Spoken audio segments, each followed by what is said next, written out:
We interrupt our program to bring you this important message.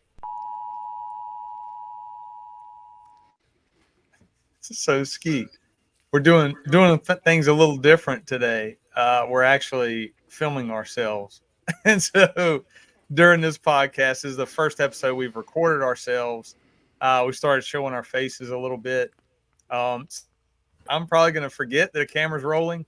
So if I get to doing something stupid with my face, just remind me that the camera's rolling. What do you think about Yeah, that? the only problem I have tonight is we picked a guest that's more handsome than both of us, so we're in trouble. We're waiting for him to show up, though. yeah. But in the meantime, we've got James Geering here from Behind the Shield podcast, who I've been talking to you, Ski, a lot about for probably about a year now, year and a half. Great podcast that he did. And we're going to let him talk here in just a second. But one of the things that I was drawn to with his show and with his Instagram account by the same name is the fact that he pushes a lot of positive videos, a lot of positive messages. He's a firefighter by trade. That's his background.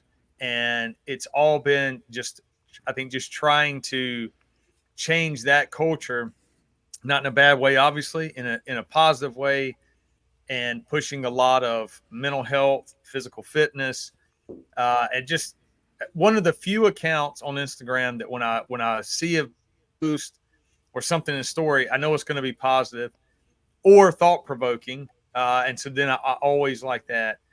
And we push a lot of that, and we push a lot of reading and a lot of books and a lot of music. And he's written a book called One More Light: Life, Death, and Humanity Through the Eyes of a Firefighter. And it's on Amazon. It's obviously you can order it from other platforms as well. But I tell everybody, order the book, especially if you don't know anything about firefighters. It's probably going to be twice as good. But amazing guy, amazing. Josh Brolin does the forward there, and I'll let James talk about that a little bit.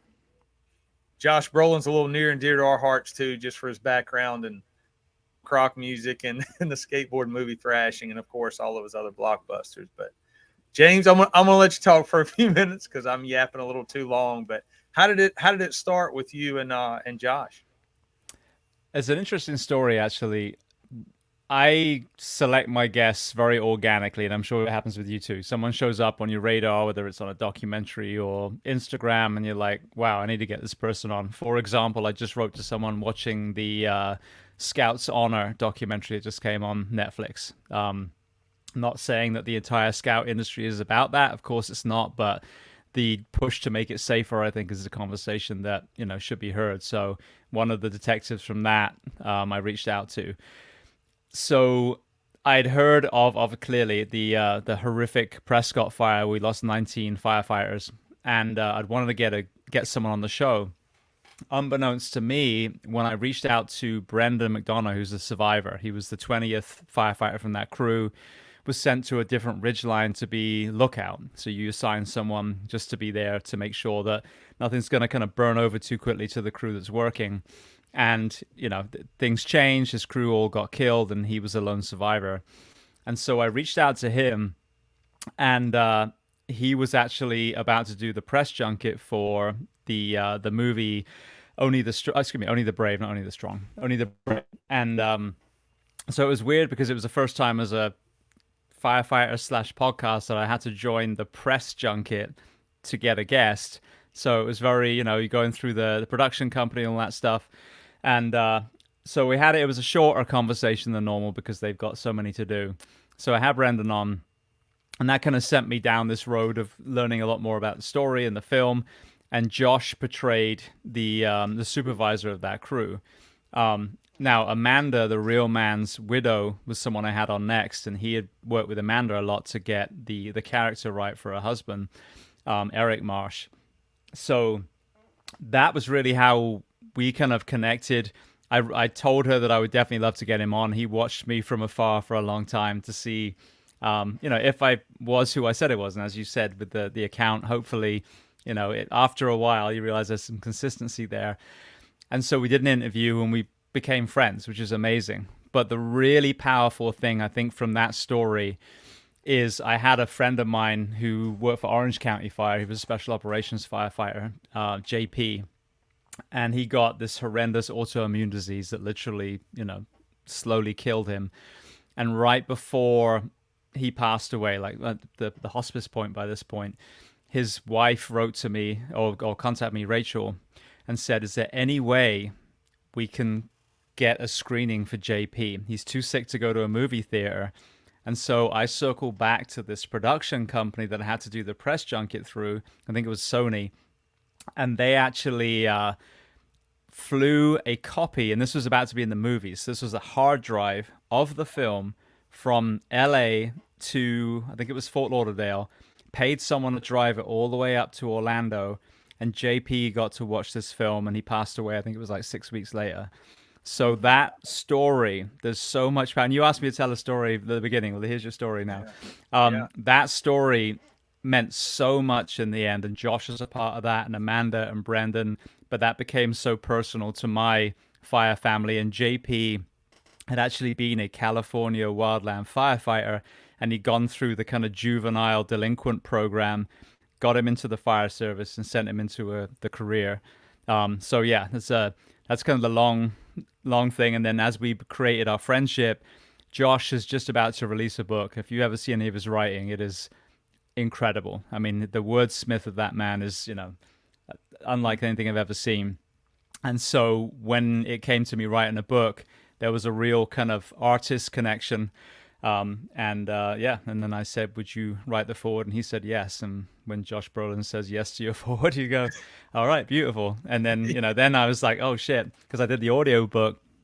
He narrated his foreword for the audio book, which is great, until you realize the squeaky Englishman that wrote the book has to then follow one of Hollywood's best voices. So therein lies the problem. Yeah. Someday you'll have to get him to do the whole book, right? Exactly. I'll just erase all my stuff. That's awesome. That's cool. I can't stop just hearing the Goonies music and seeing him on the bike when the training wheels fall off. Well, I mean, exactly. I've always heard like really good stuff about him, and he was on Toby Morris from H2O's One Life, One Chance podcast. And a lot of people were like, "That's a big name actor, taking time to talk to a guy with a podcast." And people who've listened to our podcast know they hear me talk about H2O, or I'll put a post up or something, but just a great band. But then for him to go on the show, talk about his background, talk about going to see bands play when he was young and the whole skateboard scene and just kind of growing up. He's on that episode anyway. He sounded like just a down to earth guy who happens to be just a great actor, you know what I mean? And then knows that he can do a lot of good in the world, which I'm quite sure he's doing a lot behind the scenes that nobody ever sees or is going to hear about, which is fine, Well, here's the thing that people don't know. In the middle of his acting career, he paused for, I think it was 3 summers as a volunteer wildland firefighter in Arizona. Oh. So he walked the walk. I mean, this was post Goonies, kind of between that and not the resurgence, but when he came on my show, just to underline how much of an amazing human, it was during what they call the summer of Brolin.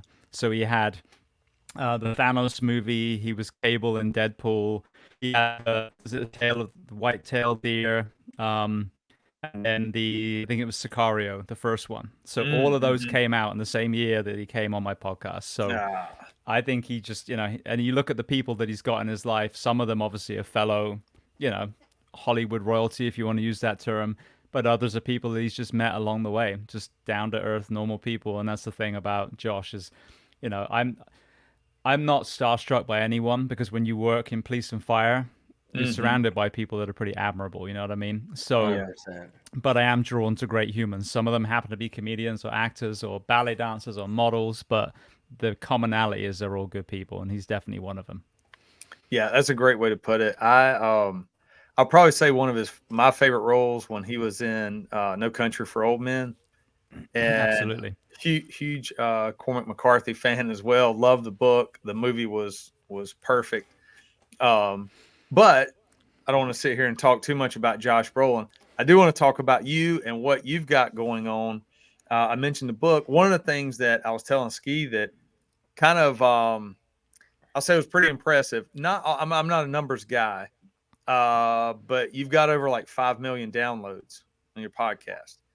And the main reason I bring that up is because of your material is positive, and you're putting guests on, like you said earlier, how you kind of vet them or how you pick them. And I've kind of been saying this, Ski's been saying it for a while. Everyone loves the good story. Everyone loves to know that other human beings are doing positive things out there.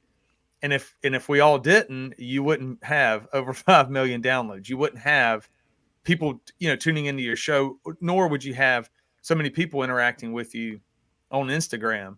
And I don't know like how we can kind of get that message out more to people that is what people are starving for. They're not starving for the drama anymore. Nobody wants the negativity. Nobody wants to know, false information or a little bit of like, clickbait stuff. Like people want to see real positive things happening. Ski, you sound like you're going to jump in for a sec. You just said something that really stuck out to me, and I love how you worded it. And when you're in the first responder world, you are surrounded by people that are just at such an elevated level day in and day out that do so many things heroic. I mean, it's a word to use for sure, especially when you're in, firefighting and law enforcement and EMS and all that. And that stuff happens day in and day out. And people that serve like that are heroic more than once in a shift. You know what I mean? And so you do kind of hold people to a different standard when you're with your comrades at work and you're like, hey, like most people just don't understand. And that's not a puffing our chest out, but like when you've done a job like that and you've been around those people and you've seen the things that happen. And that's what I love about what you do is you're kind of highlighting that for the world to see. And that's what people need to hear, because we can always be negative, right? And we can always shine light on the dark stuff. And that's what people like to do. But everything that you're doing is saying, hey, check out this hero, check out this guy, check out this woman, and that's the cool thing. I truly believe that's what most people want. Yeah, like BC said, I really, really do. But the problem is, it's the same thing that I talk about with fitness and, and the obesity epidemic and all these things.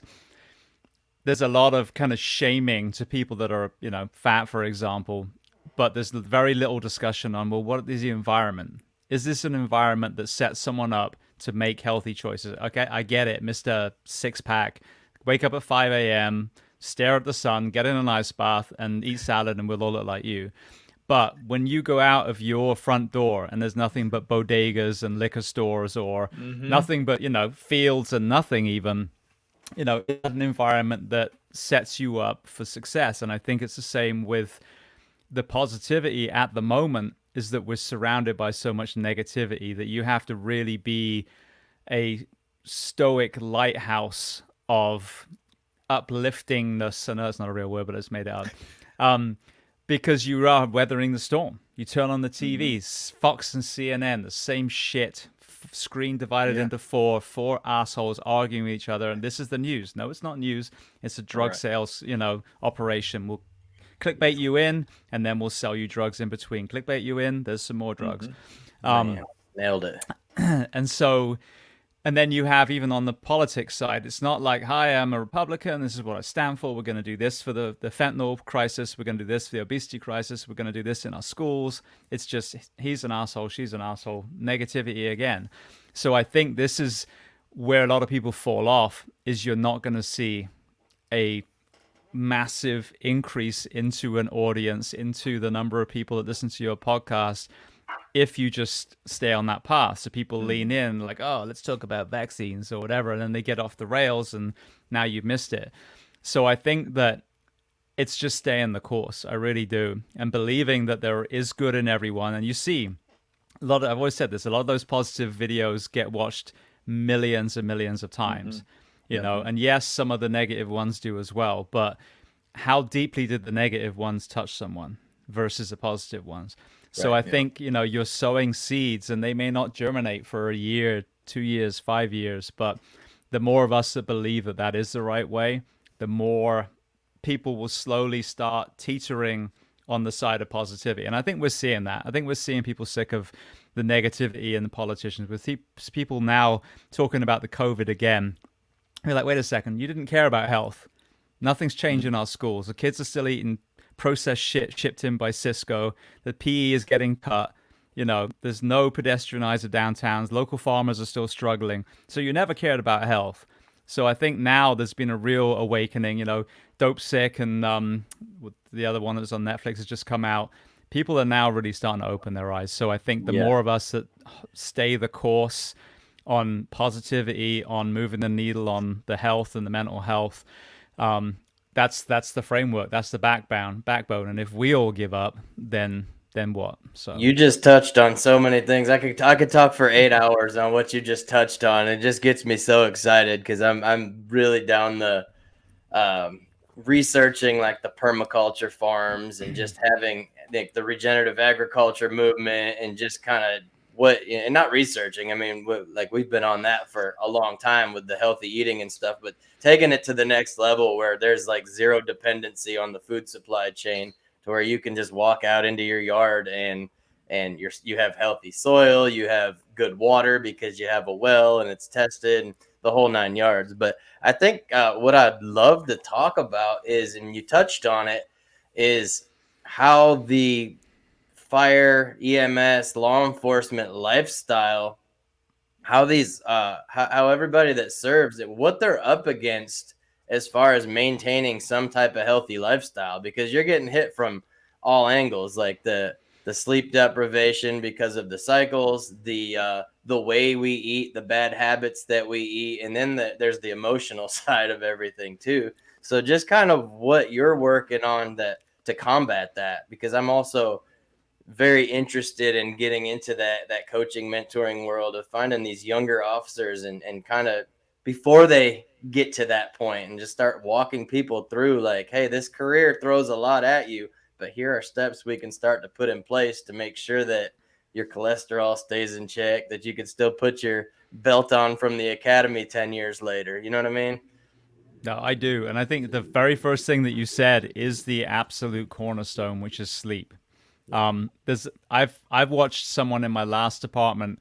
The department paid a local kind of sports performance in Orlando like tens of thousands of dollars to come in and give wellness talks. And this was before I got there, and they were still doing it when I got there. And this woman came in. She was very pretty, so she, it was an entertaining class. But she talked about sleep, and she's like, "Yeah, so you're sleep deprived." And then she walked out. And it was like, okay, well, yeah, we know that, And then there was some other presentations, like one woman taught us how to make oatmeal and walk the crew around the station twice, and that was their fitness test. And I'm like, this is $40,000. So we ended up taking that money and putting a bunch of firefighters through TSAC and some of the other things, and actually, giving them bang for their buck. But when it comes to the American Fire Service specifically, and I'll get to law enforcement as well, the most insane thing, and all of us are responsible, so it's from the firefighter all the way up to the cities and counties, we work on an average bare minimum 56 hours a week. Some might have a 48-hour week, I think I've got that right, which would be a Kelly day, but most of us are 56. That's before you are told at 7:30 you can't go home, you got to work an extra shift, we're understaffed. Now that's an 80-hour week. So understanding sleep and the neurophysiology of the brain and the impact on hormones and mental health and the chance of injury. I have literally put this question now because it was sleep deprivation through Kirk Parsley when he was on Barbell Shrug that took me into even creating the podcast, because I realized this was the elephant in the room. When you learn not only the chronic but the acute effects of sleep deprivation from, in law enforcement, the guy that makes that gray area mistake. So it's not the one where everyone says, oh, the cop killed a guy, when, well, yeah, he had a gun pointed at his face, I would have killed him too. That's a open and shut case. Then you've got the horrendous things caught on film that the officer should never have been in uniform in the first place. Then you have the gray area ones, dark, they just had an officer shot the night before, and now a kid's reaching in his glove box for his license or whatever it is, ends up being misinterpreted and he gets shot. where is the conversation on sleep deprivation there? Where is the conversation on how many shifts did he work back to back, or she, prior to that? So that's the acute, that's the mistakes that we make. That's the intersection wrecks into the minivan. But then the chronic effects, sleep deprivation is attributed to everything from, the mental health addiction through to obesity we were talking about, heart disease, cancer, you name it. We sleep for a reason. We're mammals. When the sun goes down, we get sleepy. We sleep 8 hours, we wake up. So if you're going to ask a firefighter, a dispatcher, a police officer, a doctor, a nurse in the ER to be awake for 8, 12, 24 hours, you have to create enough time of rest and recovery. And I've had people from the sleep medicine world, like I said, I don't know why I'm blanking on the name now, but all the brain experts, the strength and conditioning gurus, the back injury gurus, you name it. And every single one of them says, it's not if, it's when. We're either going to break or we're going to die. Yeah. So to me, the first thing, I mean, you can tell a police officer, all right, before you leave your house, get a little Tupperware box and put some celery and some hummus and everything. But if they're not sleeping, it's almost irrelevant. I've had a number of coaches like, if you're not sleeping, honestly, the training and nutrition is almost pointless. Because the sleep is where you repair. The sleep is where the brain takes a bath. So every single expert from all these different realms have all said the same thing. If the first responders aren't given the time to recover per shift, they will get fatter. They will start getting hurt. They will do all these things. And they say, oh, it's always the guy get hurt. Yeah, there's science behind it. I always took my job very seriously. I had meniscus tears on both knees and a back injury in my career. And it's because I took my job seriously. But I didn't have that time to actually regenerate after the training. But what's the alternative? Don't train? So this would be the biggest thing to initiate the wellness conversation. If we're not talking about the true impacts of sleep deprivation, we're missing 90% of the conversation. Now, let me ask both of you guys a question, and I can answer it as well. But getting into the profession and the career, did anybody have these conversations with you? BC? Oh, no. It was the opposite. It was, and it's part of it is my fault. I did 4 years in high school and hung out with an older crowd. So I was running around a lot with older people, hanging out at shows and going to colleges and parties and stuff. And then in the Army, 4 years of that. So my college, UPS at night, I always went without sleep. And I always felt like I was accomplished. So it just kind of, the more things I accomplished, the more I thought, sleep's a little overrated. Then got on patrol and started realizing even just a 12-hour shift will, and I hate saying the word destroy, but it slowly tears down. So I gained the weight. I didn't get the sleep. And it was harder then sometimes to stay as motivated about working out on your time off. Or like you said, even packing meals, you start to get into that routine of just, well, I'm going to go crash and then I'm going to get up and I'm going to rush off to work. But no, nobody, when I was a rookie, or even probably the first 10, 12 years, no one was talking about your health. Nobody was talking about exercise, except for you better be fast enough to catch the person in a foot pursuit. That was the main thing. And can you get, hands-on with someone and save my life, so to speak? Like coworkers would say that, like don't let me get hurt. Don't be so out of shape that you can't handle business when it's go time. But nobody was into like stretching, yoga, getting sleep, the importance of removing sugar from your diet as much as possible, those sort of things. So no, I think that has changed quite a bit, at least for some departments, especially stuff like James, where you're reaching out and talking to people about it and the conversations that people have. But yeah, for me, your question, Ski, I like to talk, give you a long answer, but yeah, nobody was talking about that. Mm-hmm. Yeah, I just mirror that. And the thing is, to be fair, it was only when I listened to Kurt Parsley 8 years ago, and I had a sports science background. I had to be an athlete and a coach. And even then, I was like, I didn't know that. I didn't know that. And coming from the exercise background, not knowing that, I don't fault people then. But that I've been doing my podcast for 7 years now. So now my tolerance is pretty slim, because it's like, okay, even if you haven't looked anywhere else, there's 822 episodes of Behind the Shield podcast that are free. I made a library for you, so you've got no excuse now. So that is the thing, is like, I don't, as people say, we did the best with what we have. I agree. At that time, no one was talking about cancer when I came on the fire service. No one was talking about mental health, but we are now. So now you have the information. If you are not making a change, then shame on you, because you got blood on your hands. And that sounds kind of blunt, but it's the truth. If you're a leader and you're not changing things, then the next deaths that happen are your fault.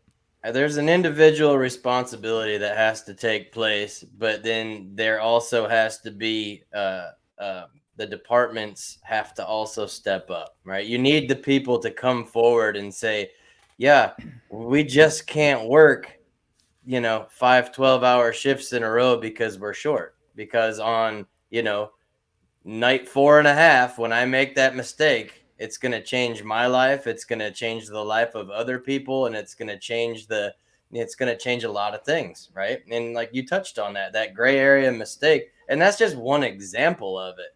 Kind of like BC was saying, you go through these academies and it's so backwards. If you're a fast runner and you can do more push-ups, like, this guy's ready to be a firefighter. It's like, that has nothing to do with the job. It's good to be physically fit, but the Red Bulls and the granola bars and the diet that they think is the good stuff, it's not. And it comes down to education. That's what it boils down to. And there's just so much, I think, that needs to be front loaded. I can go on for days. Well, the pushback that I get, sorry, mate, just to interject, is, but we can't afford it. Well, just to use your example, one shooting where they realized the officer was at fault, how much does that cost you? One single incident. That's not the suicides and the medical retirements and the workman's comp claims and the overtime covering officers that are off. One single one. So this is the problem, is that this false economy of just looking good in a budget year has slowly crippled our professions. And having the courage to say, we need to make a change, we need more money up front, but you will thank me in 5 years because we will save money hand over fist. That is a conversation we have. And I truly believe that if you do that and you put the bar back up where it needs to be, and people now research going, wow, this is hard to get into, and they've created, time, rest, and recovery, so these officers are starting to thrive now, I think I will test there. So even the recruitment issue, I think the recruitment issue is because people are smart enough to look into our professions and go, wait a second, that's a Freudian slip. On paper, this actually looks shit. 56 hours and then I can't go home. Then I have to work another 24 on my kid's birthday. I don't think I'm going to do this. I'm going to go work at UPS, where I can run around in shorts. So it's obvious. And I'll push back on the, any first responder that's listening that says they can't afford it. What you say you value and what your time and checkbook show is what you truly value, right? So if you're like a young officer, and like a lot of us used to do on our days off, especially on night shift, what would you do? You get together with your buddies and you go to the bar because you're up at night. How much is that beer tab? How much is that Uber ride, right? So don't tell us you don't have money. If you're not truly pinching pennies and you are living that lifestyle, you can't really make that excuse, right? It just says that I value, the bar scene with my buddies more than I do to buy nutrient dense food, and so you kind of got to push back and call BS on that a little bit too. Because, and that's on the, I'll just interrupt you because that's what I like to do. I like to interrupt people. Yeah. That's on the individual level, like you're saying, Ski. James, you're talking about like on the leadership level. And I saw it probably in the last 2 years, just from people joining the agency I just retired from. And the first thing a lot of the applicants were saying is that they were looking for departments that had the longest academies, because that equated to the best training. Where 20 years ago or 15 years ago, a lot of people were saying, I don't like going to these long police academies. I just want to get the smallest amount of training as I can and just get on the street to get the real experience. But people that are joining now, that's what they want. They want a department or an agency that's going to train them and support their training and then care about their wellness. And departments will do health checks. You'll get your cholesterol checked, your blood sugar, that sort of thing. But it is pretty cool if someone steps into a room and starts talking about intermittent fasting or yoga or certain stretches or just the idea of you've got to kind of take care of your body a little bit more. And I've sat in in-service training classes before, and some I've been like, I could probably do without this. But there was a block I had on fasting, and I'm not telling everybody that's what they got to do. But I started doing that just to realize, one, it was like pushing a pause button on that right hand of mine that was just shoving like junk food and, soft drinks or whatever at 3:00 in the morning when I'm working. That was just a really bad idea. So for me, it worked out listening to what somebody was saying that our department had and helped out quite a bit. I'm glad to see that culture shift is happening in the departments that are doing it, fire, EMS, dispatchers. I think that's the next profession you're going to see where people really need to be focusing on wellness for the dispatchers. I hope that most dispatchers have access to therapists. I know the department I can call a therapist. Our department had their own therapist. And that's what we did. Call 24 hours a day, text, whatever we needed to do. If we needed to talk something out, we could do it free of charge, no stigma. A lot of that kind of went away when a lot of us were recommending other people like, hey, go talk to doc, just work your stuff out. It'll be all right. So I do like seeing that. And I'm glad to see that, you and a few other people out there are kind of spearheading that. So that's pretty cool. Now, I got a burning question. I'm going to interrupt you again, man. Yeah, please. I interrupted you first, so go for it. I didn't get to mention it earlier, and I don't think you and I talked about it when I was on your show, but you have a stunt background? You used to do stunt work or no? Yeah, well, I still do technically. I just ended the most recent contract, but yeah, I got into it. I wanted to be a firefighter when I was little. Very long story, very short. They told me I was colorblind at a school physical, said you could never be a firefighter. I believe them. Big takeaway from modern society is just because someone wears a white coat doesn't mean they know what they're talking about. No. So fast forward a long time, because I'm not the sharpest tool in the box, I have a realization I can see colors. Had moved to America by that point, challenged the medical, become a firefighter. So, but before that, I was fumbling around as a lifeguard for a while, and I went to drama school because I'd met a girl, and that was where she was doing the costume and set design. So I auditioned and got in. And I tell you, nothing like a year in drama school to make you realize when you are the world's worst actor, which I was. But they had to do stage combat, and I was a martial artist, and I was just really good at that. And I got the top accolades and all that stuff. So when I was traveling with her, we got to Australia, and Universal Studios was hiring for the brand new park in Japan. So I got hired as a stuntman there. We kind of pretty much parted ways anyway, so the timing was good. And then that was in 2001. Yeah. And then I literally just did the Bourne stunt show in Orlando up until November of last year. So even at 49, I was still flinging myself around. Dude, so okay. Maybe things were a little different where you grew up. When I was a kid, like a little kid, I don't know, 5, 6, 7 years old, somebody that was 49 years old usually had a beer belly, grunted every time they had to get up out of a chair.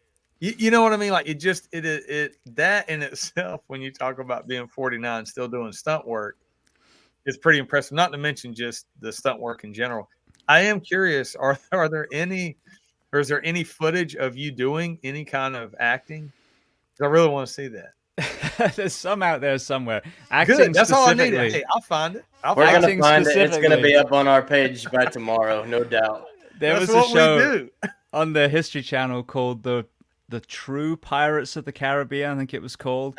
Okay. And it was so bad, but it was one of those ones where it's like telling a pirate story and we're reenacting in the background. Yeah. And it was so much fun. Like one of the guys I did it with was one of the kids TV presenters when I was little, and Nino, and then I go meet this guy, and we're working on this pirate show in California.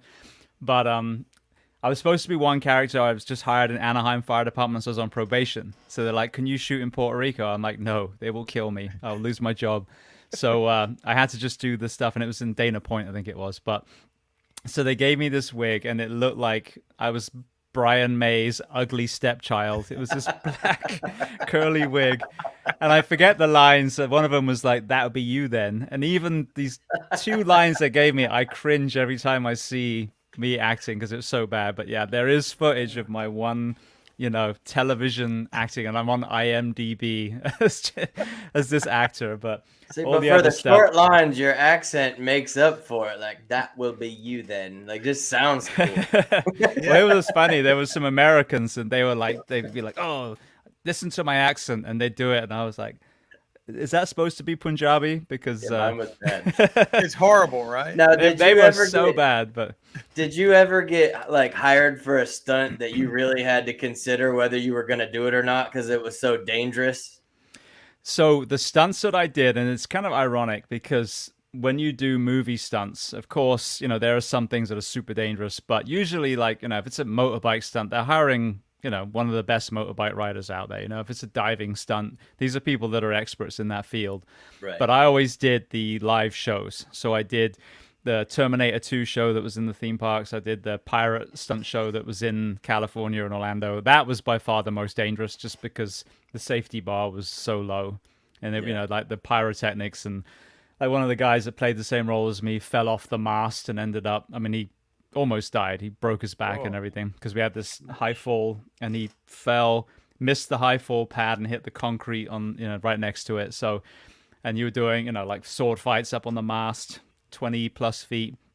But apart from that, specifically there wasn't, but I never had the skill set to really do anything too extreme. I wasn't like an elite skydiver or, anything like that. So when you see some of the crazy stunts, the old school stuntmen were literally just like, "I don't know, I'll try it." And then a lot of them got hurt and died. But these days, if you see an amazing stunt, it may well be Travis Pastrana actually doing that stunt. You know what I mean? Right. So, Yeah. So I was the live show, but the live shows are kind of cool because when you do a movie, and I did the World Trade Center movie just as a glorified extra playing a firefighter, but you don't realize how boring and repetitive it actually is. And even there was a TV show, Crossing Jordan, and I played a wildland firefighter extra in that. And there was a stuntman who hadn't been a firefighter, so all the firefighters were laughing at him because he got it all wrong. But anyway, but it's just like action and then 20 seconds and then cut. Whereas when you do a live show, you fuck up, people get to see it. You fall off into the water, people get to see it. You you jab the sword up someone's ass, everyone gets to see it. So I like them more because the pressure's on a lot more in a live show than in the movie. If you screw it up, they just scrub that and then do it again. So was the Fall Guy show accurate then? The one from the 80s? Do you remember that? I do remember it, and I don't remember it clearly, but I will absolutely tell you that I wanted to be a stuntman because of that show. And when I was little, I wanted to be a stuntman, a doctor, a firefighter, or a pirate, and I ended up doing all 4. So that's pretty awesome. Yeah, that's badass. I grew up around an older dude. And I say older, he was like a teenager when I was still like a little kid. And I'd stay over at his house sometimes and watch the Fall Guy. And that's all this dude wanted to do. It's like, I'm going to be a stuntman. I'm going to be a stuntman. So he would do things like he would jump off. Their house had 2 stories. I lived in a small house. Their house had 2 stories. He'd dive off his deck onto like his trampoline and stuff, like practicing these stunts. He's like, whatever, 12 or 13.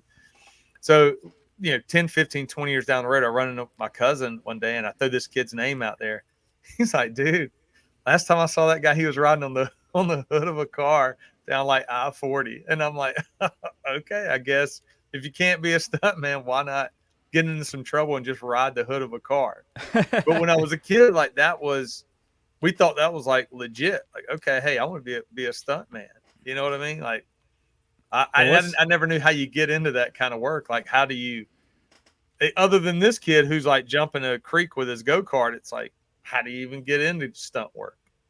Well, in the UK, there was actually a thing, I think it was called the Stunt Performers Directory, and you literally had to be, and this was basically to keep as many people out of the stunt world, so the stunt guys, because there wasn't a huge amount of television or TV or movies, so I get it, but you had to be like a black belt in a martial art and a whatever level gymnast and whatever level high diver and a driver and a horse rider and I mean, you'd be like 80 by the time you got it. So I remember looking at that going, well, there's no way. But then you move to America and you have some skills, and you just audition, and if you've got the strength to pass the fitness stuff and you do the fight choreography, and yeah, I mean, they're not looking for, James Bond stunt guys. They're looking for people that just, can hold a fight in front of a theme park audience. So it's a good place, and you see a lot of the top stunt people started in the theme park world. So it's nice. The barrier to entry is a lot lower, and there's a lot more work here. So and there's still hope for me sword fighting on a pirate ship someday. You never give up your dreams, man. And you've got the perfect accent, Ski, for a pirate. Really?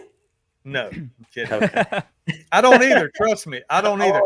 Like, look, listen, check this out. When James talks, I'm like, that's probably the smartest guy I've ever heard talk because of your accent. Straight up because of your accent. Wait till I put my glasses on. When I talk, people are like, that dude right there doesn't know that we wear shoes and a leather belt instead of a piece of rope, to hold his pants up. Like, people just assume like I'm an idiot because of my Southern accent. I'm partial idiot, but no. Ski, hang in there, buddy. I think you'd make a great pirate. I appreciate the support, guys. Thank you. So, James, you've been a firefighter. You said California, right? Yeah, I worked, started in Hialeah, which is Miami, suburb of Miami. Spent a few years in Anaheim, California, and then moved back to the Orlando area for the last 10. Is there a huge difference in like the culture, the subculture, whatever, of firefighting on the West Coast versus Florida? Yes. I would say California was the most competitive. I always tell people I would like to think I've worked for one of the best fire departments in the world, in the country, and one of the worst. And that's not an East or West Coast thing. That's an individual thing. But focusing on the best one, when I tested for Anaheim, and Hialeah, by the way, was amazing. The entrance into the fire service I had, those guys got absolutely pounded by their city. I mean, they were paid next to nothing. They ran so many calls, and their academy was, brutal. Absolutely brutal. I mean, it could be a TV show today. But really set the bar so high for my career. So I'll always give that department credit for putting me on the right path. But Anaheim had a standard that they refused to drop. So every year they would hire, 15 people per class, and 25% of the class would be gone by the end of the year. They just stuck to it. So by attrition. So it was a real crucible. And you imagine that mindset. Now you get in.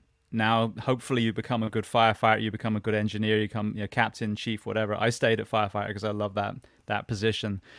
But the setting the bar high to me is the secret sauce of having a good department. The last place I worked at, you'd have to dig a trench to put the bar in, and it showed from the other side. And the sad thing is that one protects one of the most famous theme parks in America. So, and then Anaheim did too. Anaheim is Disneyland. So they protected the theme park as well. But they were a city, so they didn't allow a theme park to tell them how the fire department was going to be run. On the East Coast, different story. I see what you're saying. Yeah.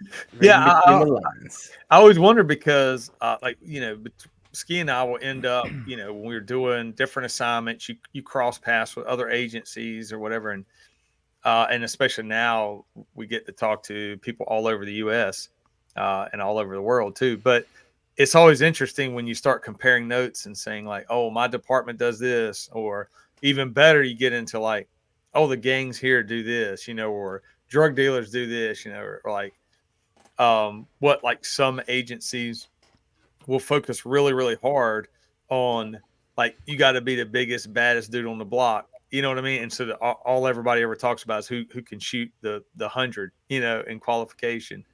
And you go to another agency and they're like, yeah, if you can shoot a 90 or above, that's good. But hey, do you know how to talk to people? Can you solve a problem? Can you do this? Can you do that?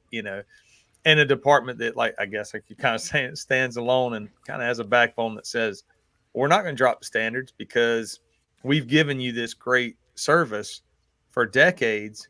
And and that's the recipe, is the standards here. If people really want it, they'll come up to this standard, and then exceed past that.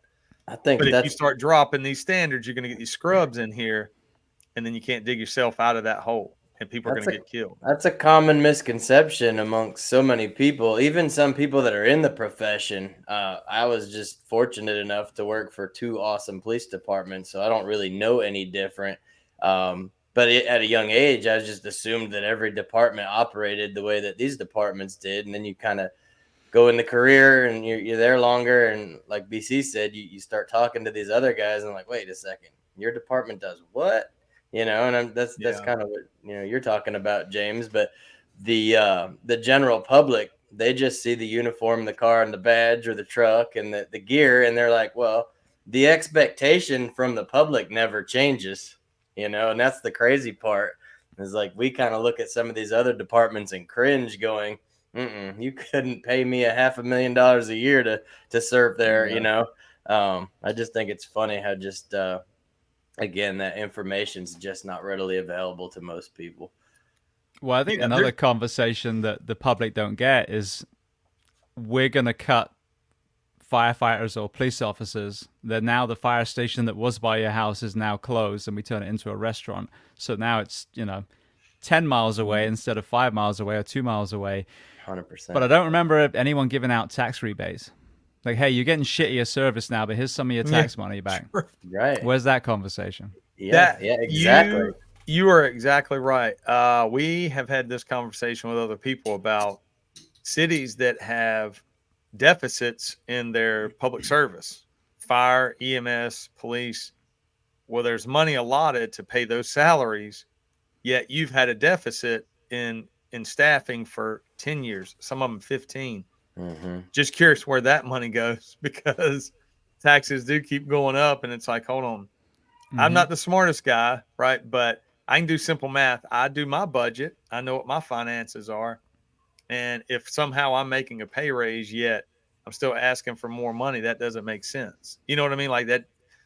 And that's a whole nother topic. It's nothing like the question that I've got to ask you is, with all this AI stuff that's going on, artificial intelligence, are we getting C3PO in the future, or are we getting a Terminator? I mean, in general. I had a lot of people recently, or let's say a few people are like, James, if you don't get Chat GPT in 6 months, you're going to be behind the curve. And so I'm, pretty humble and open to people's input, and I'm like, okay, let me try and move forward. It was around the time where I was realizing, and I started 7 years ago, which in, the IT world is like 100 years. So I was kind of revamping stuff I was doing. And now I use AI, for example. I'm barely able to keep up with current ones, but I'm hoping to go back as well. So transcribe every single show that I've done.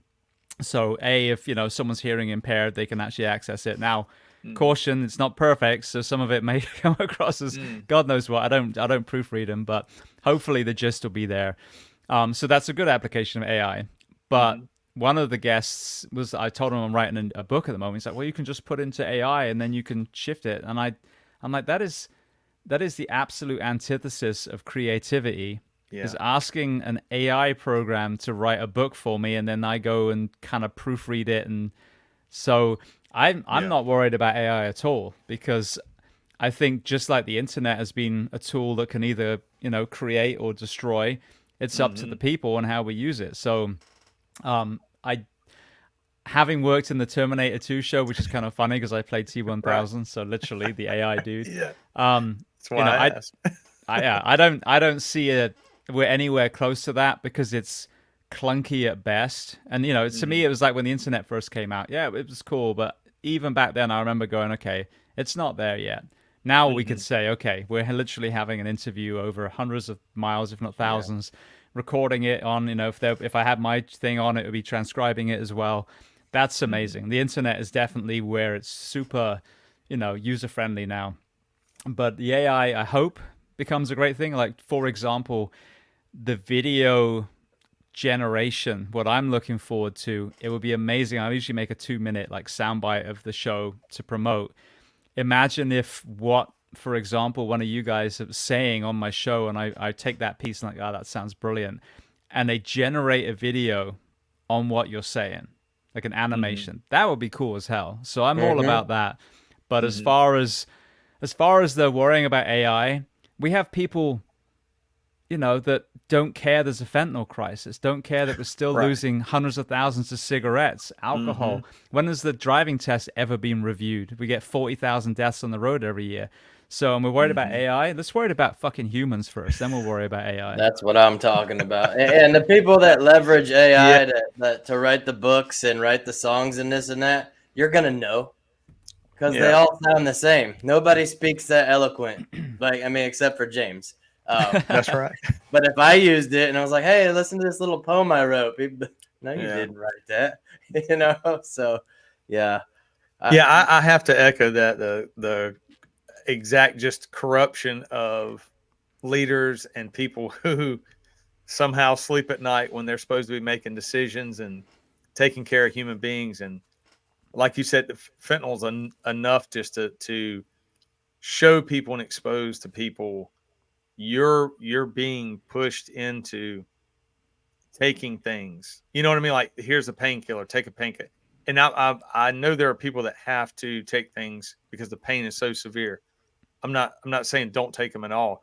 I'm also saying that, and I think I mentioned this before, I have had a surgery and I was prescribed Oxycontin or Codone or whatever. It was Oxy. And I was not going to take it because of what Brock Bevel went through. And we had him on like our first episode. But that whole idea of a doctor tells you, no, this is fine. Just when the pain sets in, take these. And then you know that people lose their jobs, they get addicted. Obviously now we're just ramping it up with a new substance. And now that's on the street and people are overdosing. And it's, to me, it's like this idea of it's a slippery slope. It's allowing it to be okay. And then when someone gets addicted, then people are like, well, I want to fire that person because they're addicted to Oxy. It's like, well, how'd they first get on it? You know what I mean? Like, there is money to be made, very large companies. And anyway, I could talk for days and days on that. But yes, you're exactly right. People should be waking up as leaders and doing what's right and starting to pay attention to what everybody else has been talking about and been seeing in the street. And the overdoses are real, and the prescription problem is real, and just a simple give me something to make me happy or dull or take care of my pain, whatever it is. Sometimes I just wish people would push that pause button and say, okay, how else can I deal with this? Or, yeah, I was in pain after the surgery, but I also knew it won't be forever, and it's not so debilitating that I have to take this pill. And I'm scared to death to take the pill because I don't want to get addicted to it. One thing that I came across a few months ago now, I was listening to a guy called Sadhguru who was on Joe Rogan's show. And this comment was almost made in passing, and they didn't kind of follow up on anything, but it really resonated with me. They were talking about something, and Joe was like, yeah, but, apart from the corrupt, capitalist or whatever he said, the corporations. And Sadhguru goes, no, them too. And they were talking about, I think it was pain or something, but it really made me realize, why is it that we struggle to understand these fucking awful politicians or these corporations? And it suddenly made me realize it's the same mental health problem.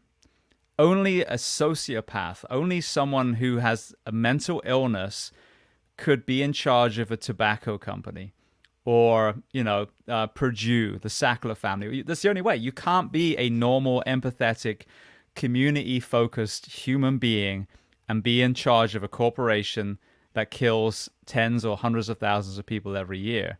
So this is the part of the conversation that we're missing. If you look at that also as a mental illness, this craving for monopoly, this destroying local farms so that you can have all the farms, therein lies the problem too. And until we identify that, we're gonna, keep blame storming, but not actually look at the root cause, which is, they're in pain too. Now, does it excuse anything? No, but if we reframe it, maybe that will take away some of the power of these people, and we'll actually be able to refocus. Because, I mean, the answer to the pain crisis is simply there's so much in the movement world that can fix pain. Back pain, knee pain, all these things. There are so many solutions that are holistic. And I'm not talking about rubbing crystals on your knee. I'm talking about fixing the imbalances and stretching and moving and cold plunges and other things that happen to work. But the pill for every ill, this push, this money-hungry society, mental health is behind that too. Because no healthy tribal culture has a dude that has a monopoly over the rest of the Inca tribe, for example. It just doesn't happen. 100%. Yeah, if you want to get into, do either of you ever watch the Down to Earth series on Netflix with Darren Olean and Zac Efron? I had Darren on twice. Great series. He's amazing. His book is awesome. I think his story is phenomenal, and just kind of what he stands for and what he advocates for is so spot on. And it's exactly what you're talking about. It's just getting back all the way down to the root of our innate being. And just the way that we eat, the way that we go out in the sun without lathering up in sunblock, the way like our body's designed, physiologically and innately to just absorb nature and the sun and good air and good water and all that. So, but the reason I brought that up is it's a good starting point. It's an entertaining show to watch, but you can actually learn a lot on that show, just of what it looks like to strip it down back to that lifestyle that you're kind of talking about. Well, the other thing as well is, and I talk about this on the show all the time, what Down to Earth shows is that every country has an innovation that the rest of the world could use. Mm-hmm. They have answers to, they have solutions to problems. I think I've talked about this a lot on the show. NHS in America. Oh, you mean socialized medicine? Oh, that's communism.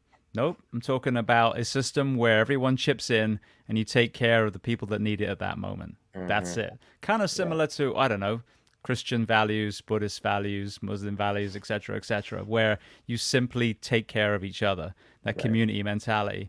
But you look at, Iceland and some of the amazing things they had, and obviously some things are unique. If you've got volcanic, lava going underneath, and yes, you can heat homes using that heat, but there were so many innovative things, like the clean water going through Paris. And if every country could have the humility to go, wow, you're doing this really well. Like, for example, Sweden, we called you assholes, but actually you did really well in the pandemic. Can you teach us what you did? Yeah.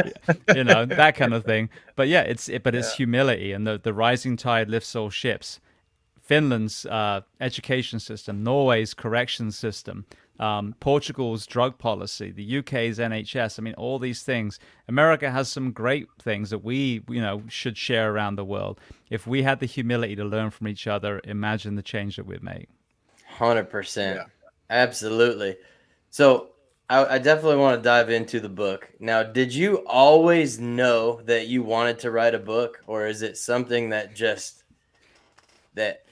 came about?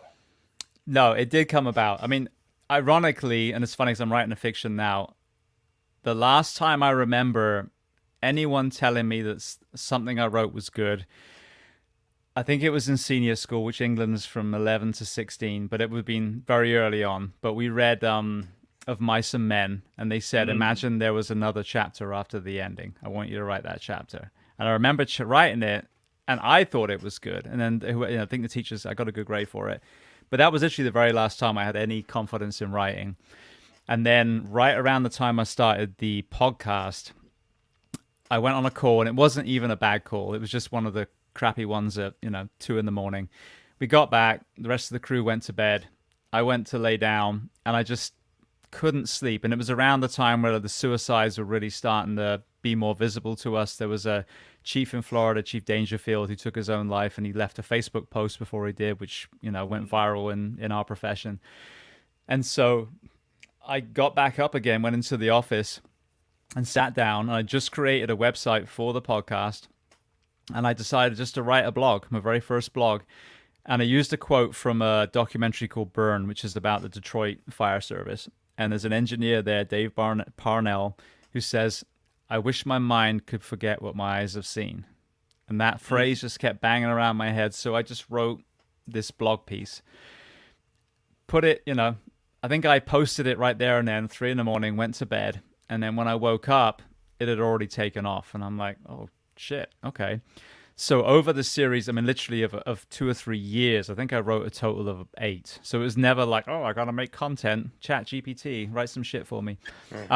It was only ever from the heart, when something was really burning in me. So one of them was called How to Kill a Firefighter in 5 Easy Steps. And it was basically what we're doing right now as an instructional booklet to kill your firefighters. And so then fast forward a couple more years, and I did have the idea like, I think now I've been writing a little bit. A book would be kind of cool. I was 4 years deep, I think, into the podcast, 3 or 4, and I'm like, I've accumulated all this knowledge. I've applied a lot of it to my own life. I've learned lessons and brought things in that, weren't part of the podcast. This would be really good to share. So I tried writing, and it was just, wasn't the right time. And I had a firefighter who became an amazing welder on the show, and she talked about this one piece, and she'd sketched it, but then it sat in her bedside table for like a year. And then one day she woke up and was like, now is the time. And it was kind of like that. It was right before COVID hit. I kind of sat down. I took the blogs that I'd already made, and I started expanding on them to make, full chapters for a book, wrote a bunch more chapters, and that was it. So it was really, for me, it's not like, I know people can sit down and make themselves write. I can't do that. It has to be something that's just about to explode if I don't write it. And if I'm at that point, then I'll write organically. So, and even with the second book now, life got in the way for a bit, and I hit the pause button, and I had to kind of rethink. And then I'm talking to author friends, and they're like, yeah, fiction is different. You got to have this subplot and all that stuff. Yeah. Kind of be humble, step back, reevaluate, and then get back in again. So, but yeah, I mean, it's amazing though, because I look down now, I've got a box of the books next to me. I think a big misnomer is you're going to write a book and all of a sudden it's going to be in all the bookstores and you're going to, be in all the talk shows. If you get an agent and therefore a publisher, maybe. But I think I've had it out for 3 years now, and I think including Audible, maybe 2,000 copies with Josh Brolin's name attached to it. That's the reality of writing. But the thing is, it's not about the money. If you're writing because you want to put something out there that will help people, I think when they, if the second one comes to the point where I want it to, which I actually want to get it into a film or a TV show, then the first one will probably then get more exposure. Then, we'll see. But that was it. Everything I've done, whether it's the blogs, the book, the podcast, is always, it's like you can't not write anymore. You have to write. And that is where I like to write from. Then it's like Jessica Fletcher on crack. You're just tapping away, until the book is done. Yeah. I had to. Go ahead. No, I was just gonna say I write fiction, so I have to block out time and then just write, and then I stop and then block out time and keep doing it. But the problem I have is that the characters stay in my head talking, and then they do their own thing. I can't outline things necessarily. I don't know how the book is going to go. I don't necessarily know what these characters are going to do. The new characters pop up, and I'm like, I have no clue who this person is.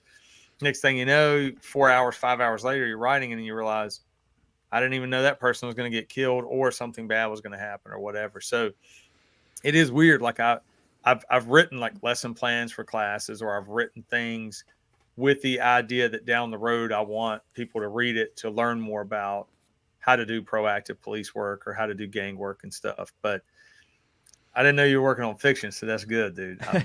We'll talk later about like that. a little like 50,000 foot view of what you're doing, or is it top secret? Don't do it. You Don't can. do it. Yeah, we can give you just the real overview of the not so much. Am I totally bleached out here? I look like I am. No, you're good. You're good. As it gets darker, I think my face is turning into like a mime. The story I want to tell, and this won't give it away by any means. What I'm so nauseated by is the pigeonholing, and I think BC, we talk about this a lot. The pigeonholing that creates such prejudice, especially towards addiction, homelessness, sex work, even gang affiliation. And to look at the net messaging on the war on drugs. This is your brain on drugs. No actual understanding of a human being's journey. and 830 plus interviews now, probably almost 840 in the can. The number of people's early life is arguably more interesting than what they're known at this moment. And so many people, especially in uniform, have trauma, which is why I think we're drawn to doing what we do. So to be able to tell not just a trauma story, but a multi-generational trauma story, where you can go back, not just, oh, well, this is what my home life was like, but what was your parents' home life, and then maybe even before that.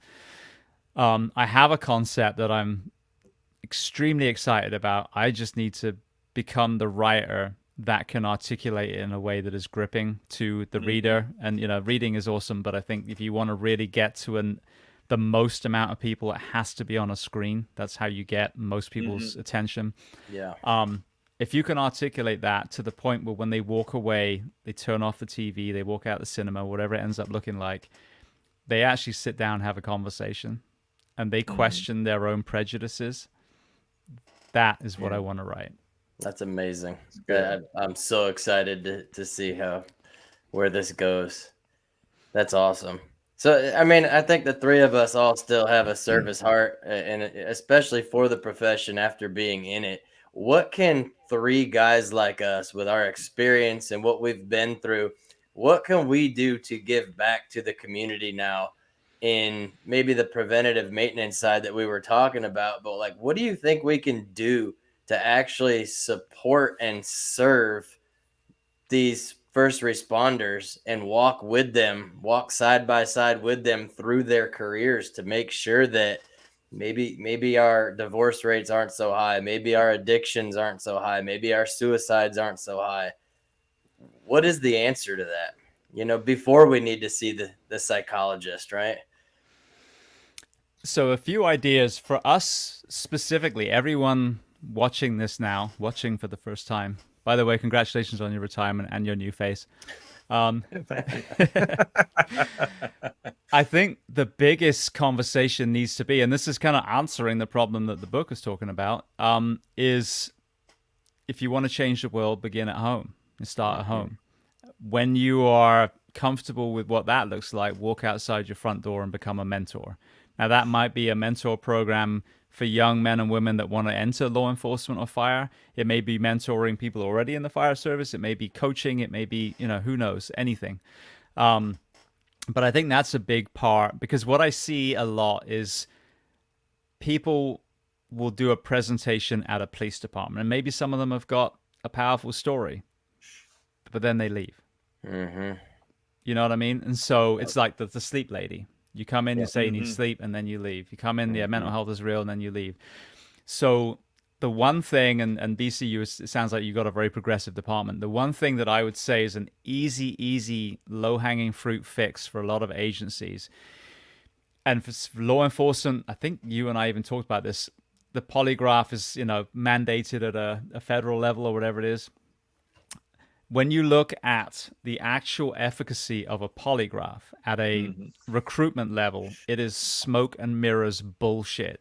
It is Harry Houdini, just try and get you to admit, every asshole that I did a poly with, and I did, I think, 3 out of 4 fire departments, same fucking certificates on their wall, the same stories about how, let me guess, you captured Al Capone. Am I right? Yeah, okay. And it's ridiculous. So that's pot of money number one. Then, I don't know if it's in the same in police, but we in fire do what's called and I always butcher the name, but the Minnesota personality interview test or something like that. Every psychologist, psychiatrist I've asked about that said that was never, ever meant to be a standalone test. Definitely not to determine if a first responder candidate is ready for that profession. So pot number 2. So instead, you do your background checks, you do your fitness tests, you do your written tests. Now you know if this person is a criminal. And even then, there's a whole conversation then about what is a criminal. Someone who's had a couple of blips, do you exclude them from being a police officer or a firefighter? I say not, personally. We need to be a little bit more open-minded. But anyway, so you've done the physical, you've done the written. Do they know the job? Do they got the aptitude? And then you just go ahead. But that money that you were wasting on polygraphs and psych tests, and by the way, the human being that I saw in Orange County's psych test needed to be locked away. Like, she couldn't even see her couch with all the papers. I mean, she was a mad cat lady. So, I mean, some of these these people doing the testing are madder than we're. No one. So, yeah, maybe. So anyway, so you take that money, and when you go into orientation with a department, we're going to get through, we're going to put through PT and DTAC and everything that you're going to do in law enforcement. Why not also have a counselor that gives those new recruits 6 sessions? Because so many of us have so much that we brought into the profession. We never talk about that in the mental health conversation. Well, it's what you saw at, the Vegas shooting, and that's why you're having problems. Well, they were also molested when they were 4. You don't think that might come into it a little bit? So you're giving them a chance to offload trauma that they had before. You're normalizing the mental health conversation, and you're removing any barrier to entry. So when they start struggling or when they need a tune-up, I'm going to Stephen or Sarah. Boom, done. So to me, you want to make a real dent on mental health, stop bringing in people to give you, a tearful story, because, I mean, that's absolutely needed. And that's what, my podcast has loads of. But you can listen to them on my podcast. But, and I'm not taking away public speaking money. And of course, if you want to bring people in, bring them in. But if that's your only solution, to bring in, ex-cop X, and that's it, check the box, then you're missing the point. So my thing is, even with a budget, take the money you're wasting with polys and psych tests, put it into a counselor. That, I think, would make a huge dent. And then obviously look at your shifts and give people more rest and recovery and sleep. I love it. And it's about changing the culture and changing the conversation right out of the gates. Absolutely. The front door. The whole chest pounding tough guy thing. I mean, it's not the 70s and the 80s anymore. So we can't even grow mustaches like that. So we're out. And the real leaders of that era are now coming around saying, let me tell you about my mental health story. And that is one of the most endearing things. Is I had a Pearl Harbor Marine on the show who actually wrote a book on PTSD. And it was amazing. And for a man from that generation to talk about his mental health, and he was wounded on Iwo Jima, I mean, just a real combat hero.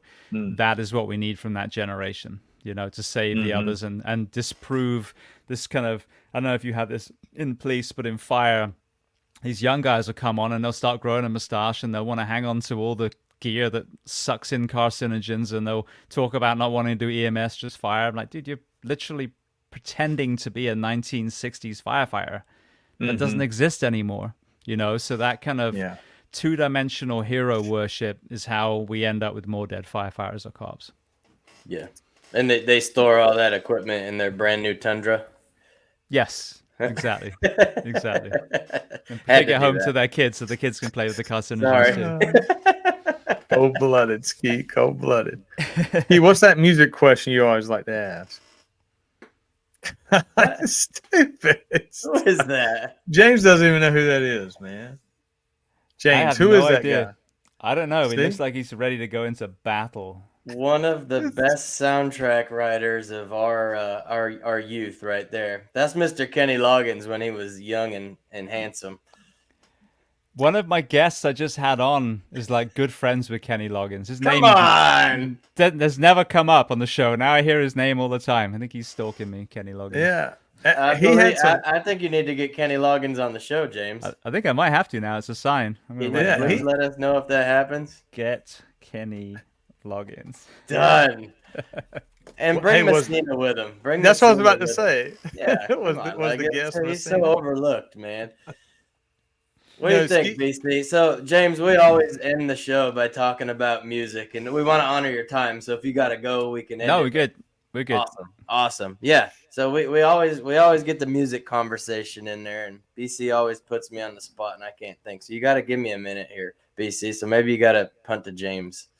So basically, James, just the question breaks down to sort of like this. If there's any kind of music that you're listening to right now, it can be old, new, whatever, that you really dig or that you enjoy listening to, or if you're too busy for music now, was there any kind of music or certain bands or musicians or rappers or whatever that you do like talking about, or you do like telling other people like, hey, check this out? Firstly, I think if you're too busy for music, you need to make more time. Music is everything.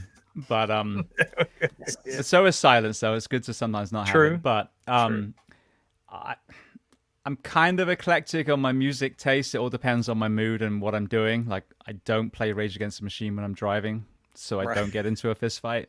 But I love everything from like Passenger, almost like that kind of folky acoustic guitar music. But what I'm excited about, and I think BC, we talked about this before, I love 90s hip hop.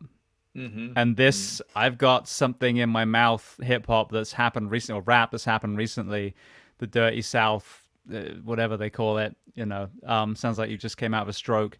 That's not my kind of music. But what's happening, I think, if I'm seeing it right, is that 90s hip hop is actually having a revival. And my son, who's 16, who's got into hip hop now, he's like, Dad, listen to this.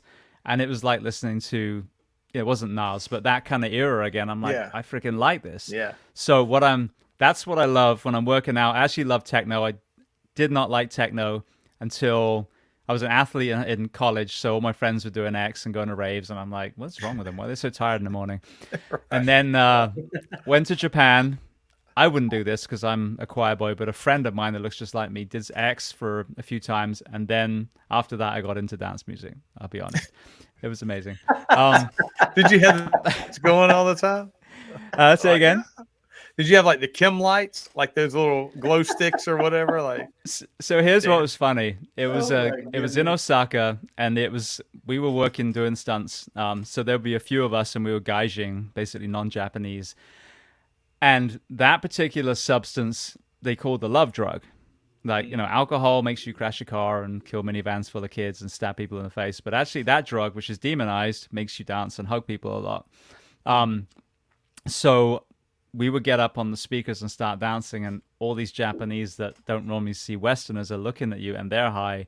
And you're literally just like moving as one with this whole room of dance people. So I got to say that I have no negative experience. Now, the next day they come down, I only did it a few times, and I'm like, okay, this is kind of crap the next day. And that was it. I was done.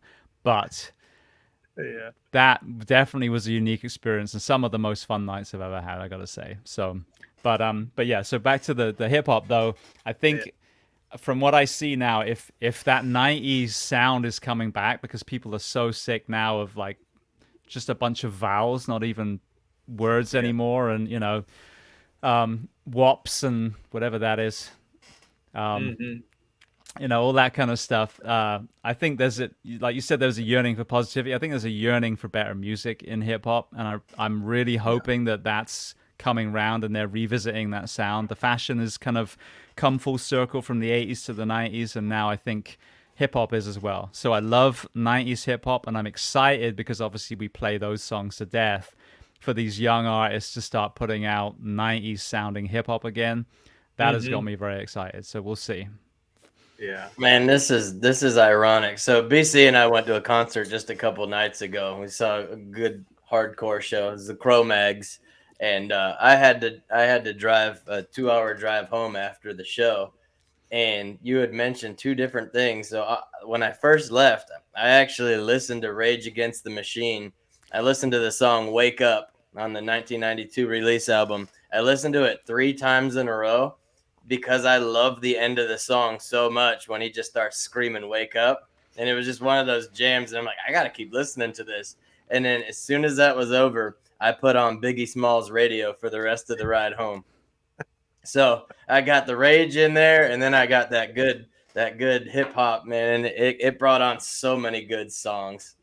But what I'm going to push out is something I go to on YouTube a lot, because I like watching, listening and watching. But the Shinedown guys, they do the Smith and Myers, the acoustic stuff, where Smith just plays, Myers is just on the guitar, and Brent Smith's just singing. But their Adele cover, "Someone Like You," crushes it. So check out Smith and Myers. Check out their covers, specifically the Adele one. You'll be hooked. That's my recommendation. They're a Jacksonville band, and there's a festival called Welcome to Rockville that was in Jacksonville. Now it's in Daytona, and I don't like it at all. It's in the Raceway, and everything echoes off it. But Metropolitan Park in Jacksonville was a bunch of different stages. You kind of walk to each one. The river was right there. We used to stay in a hotel, so you get the little river ferry, go to the concert, come back. but Shinedown would play almost every single year. And I gotta say, they're softer rock, but I do love that band. Oh, they're a pretty great amazing. band. His vocals, I mean, he sings from the heart. You Yeah. you don't hear too many men singing like that. So that's why I dig them. Speaking of hip hop, when I was little, I used to have a Mr. Bean mini, and I had the speakers all put in there, and I used to love Snoop and Dre and all that. So you know, here in Corsham, this like gangster coming around the corner, and there'd be me, this awkward skinny buck teeth kid. Who the fuck is this paging me at 5:46 in the morning? That's so good. Like that's just a good image. It also goes to say like music's universal too, though, man. I always like watching people who get into music that they're not like supposed to be in that category. You know what I mean? Like that. Like Exactly. This kid. Well, I was a farm boy in Corsham, the West Country of England. And it's funny you talk about intelligent. My native accent, my colloquial accent, is the one that Brits laugh at as being stupid farm people. But I mean, you think about that. Someone, Biggie wrote it from New York, or Wu-Tang wrote it from, was that also New York area, wasn't it? But Tupac on the West Coast, and there's a kid on a farm in England that relates to it. Now, not so much the Crips and Bloods. For me, it was more the Sheeps and Cows, but the same concept, where, just that uprising and maybe feeling different than other people. So I think music is incredible. The way you described it, I pictured the intro to Austin Powers when he's driving the little Brit flag Jaguar. The Shagwar. The Jaguar. I love it. When you were talking about music and accents, we had Danny Boy O'Connor from House of Pain on, and he runs the Outsiders Museum from the movie and book. It's an incredible place he's got out in Tulsa, Oklahoma. But a lot of comments were made to me DMs and text messages after people listened to the episode, because they're like, Dan, I cracked on you because he's out sound like I was from the punk rock scene in Kentucky, like almost like calling me out, like, you don't know nothing about that punk rock. Because it is kind of weird to have this accent and have been listening to it since like 1986. But yeah, Ski's right. We went to go see Cro-Mags play. Great show. I don't know all the details, but I heard today they played another show last night, I think it was, and actually 3 people came into the club, pepper sprayed Harley Flanagan, lead singer of that version of the Cro-Mags, and stabbed him or cut him. That was the initial detail. So I don't know what happened, but we were just talking that night at the show about how crazy it can get years ago, but we kind of thought that a lot of that had gone away because people have kind of grown up a little bit, and just you kind of leave people alone. So I don't know all the details. I hate that happened in any kind of violence at a punk rock show, because I'm always on here talking about positivity and that sort of thing. But I've been listening to a band called Duran Jones and the Indications. I thought you were going to say Duran Duran there. No. I do remember Duran. Actually, let me back up. Actually, I misspoke.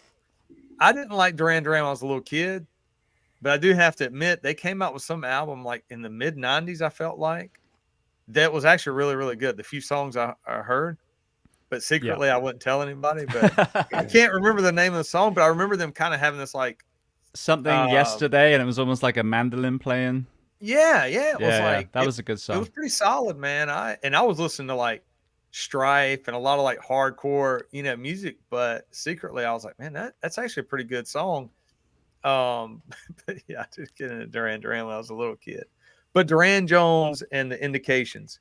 So a cop out in California, right outside of Los Angeles, shot me a song one night and was like, hey, check this out. Because we always talk about like Richie Valens, and this cop grew up in the punk rock scene too. But he put me on that, man. And it is like going into a time warp back into like, I don't know, 61 to 65, maybe 1960. That sound, that soul sound, incredible. Also, I got a buddy that put me on Tommy Guerrero. So for some people out there, like Tommy Guerrero, the skater from Bones Brigade, like in the 80s and 90s, because that was the first thing I said, and that's who it is. So he's got a few albums out, and a lot of it's just solo or instrumental music. But man, you throw that on, and I don't know how else to describe it. Just check it out, Tommy Guerrero. You can kind of mellow out to that a little bit. Throw on some Cro-Mags if you need to step it up a little bit. Good stuff, James. When you get Kenny Loggins confirmed, man, we got to know for sure. I want a fanboy. Absolutely. Yeah. I'm trying to remember who it was. I think it was a comedian I just had, Craig Shoemaker, I think. So I'm going to have to ask him now. That's what I'm talking about. Well, hey, thank you so much. This was fun. I really enjoyed the conversation, and just thank you for how you show up in this world, man. It's awesome. Yeah, well, likewise. This was fun, and I'm honored to be on the very first one where the big reveal happens. So thank you. Right. Yeah. We appreciate it, James. Thank you, buddy. Disruptor's out.